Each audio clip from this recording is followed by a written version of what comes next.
to head out and check the girls, see how the weather is affecting the hives.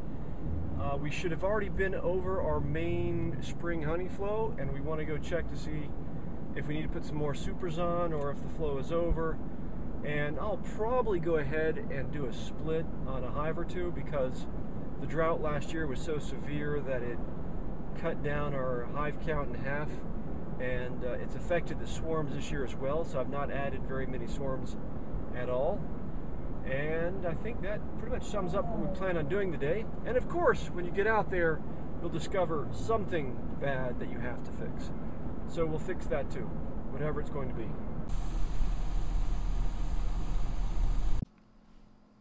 Well, I knew whenever Frank forgot to take off the lens cap and then turn on the mic that we were in for some trouble at the Outyard. But I did notice that there was this plant out there called Horsemint that was blooming in great abundance. And Horsemint is a really nice honey plant. It has a very nice, almost minty flavor, and it's very, very yellow and golden. And I had high hopes we might actually find some honey out there. That was until I saw the state of affairs of some of the hives.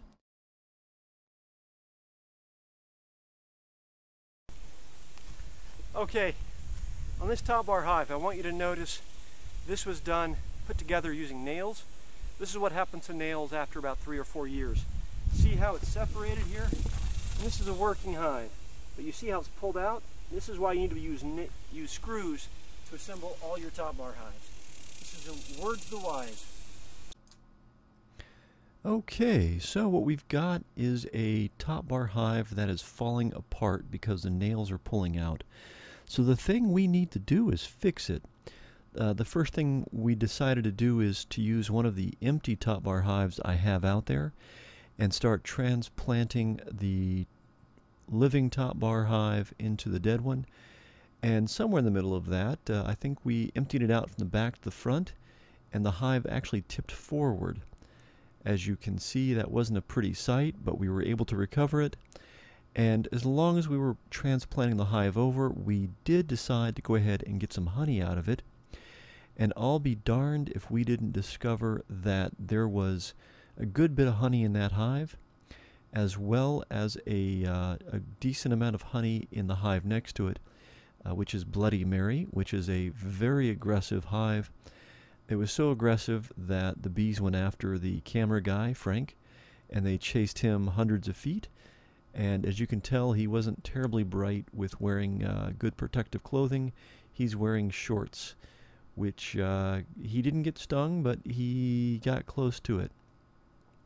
Anyway, I don't think we'll see him out there again in shorts. I think he learned his lesson. And the honey, by the way, the whole area is awash with this purple flower, this horsemint, and it is wonderful stuff, as you will find soon enough. Anyway, let's get back to it.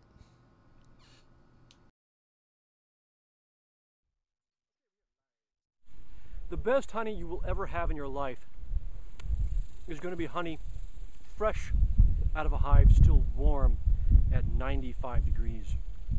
Oh, and this is Horsemint. This is a rarity for Texas. Well, for us. And you guys in Europe don't get this. I don't think they do. Oh, this is good. It's got some wang on the end of it. But it's very, very good. We couldn't put it in the honey bucket because we have some drone brood on the outside, and it kind of fell off while we were transporting it, so we're just going to eat it. And oh my God. Let them see this. Zoom down here.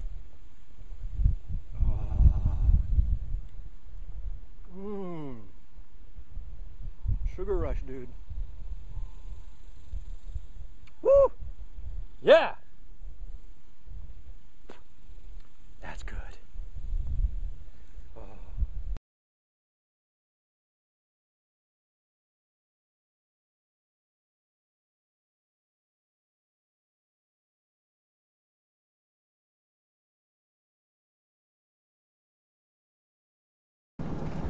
All right, so post-mission briefing. Bloody Mary lived up to her name, and she got very testy, very aggressive, very fast. She had a full super that I should have pulled off probably 2 weeks ago, but I got distracted. We swapped it out, and then the guard bees followed me for another 30 minutes, going hundreds of feet from the hive. So that's a very aggressive, probably Africanized hive, but it produces so well. Hard to not... I gotta put her away, but I'll wait till the end of this honey flow. Anyway, that field is just awash with horsemint, and that honey was oh so good. So what else did we learn? The random act of management we had to do today was one of the top bar hives. The nails pulled out from the gable and it kind of widened out like a big Y. So we had to transplant one of the top bar hives into the other one and check the swarm traps. Nada. One of the hives definitely swarmed, and the cat house hive actually had a good bit of honey. We took some of that as long as we were going to transplant her over into a new body. And I've got the prerequisite post inspection honey hair. So all in all, it was a good day. Good luck. Good beekeeping. I gotta drive.